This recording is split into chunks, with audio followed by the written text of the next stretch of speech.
एक गांव था जिसका नाम शमशाबाद था।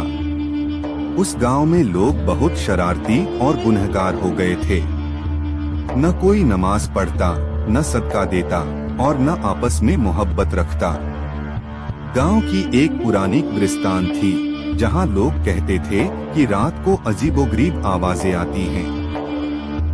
एक दिन एक लड़का राशिद अपने दोस्तों से शर्त लगाता है कि वो कब्रिस्तान में आधी रात को जाकर एक पुरानी कब्र पर पत्थर रख कर आएगा। दोस्तों ने मना किया, लेकिन उसने जिद की। रात को जब सब सो रहे थे, राशिद चुपके से कब्रिस्तान में गया। जैसे ही वो उस पुरानी कब्र के करीब पहुंचा, उसने देखा कि हवा तेज चलने लगी।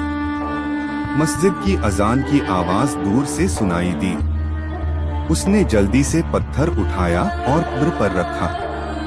जब वो वापस मुड़ने लगा तो उसने देखा एक सफेद चादर में लिपटा हुआ एक बुजुर्ग आदमी उसके सामने आ गया। उस बुजुर्ग की आंखें सुर्ख थीं। उसने कहा, "ऐ बेटे, गुनाह की जगह क्या कर रहा है?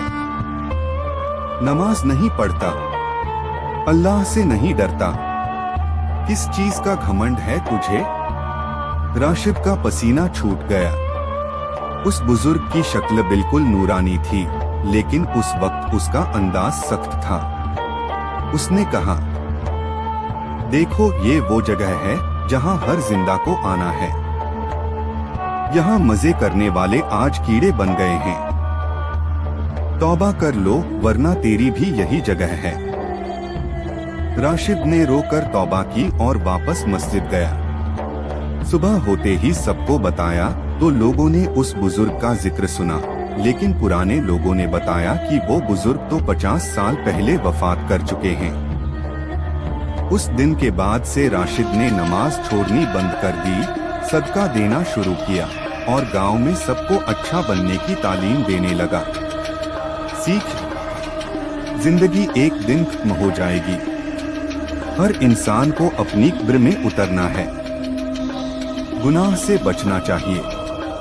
अल्लाह से माफी मांगकर हमेशा नेक अमल करने चाहिए।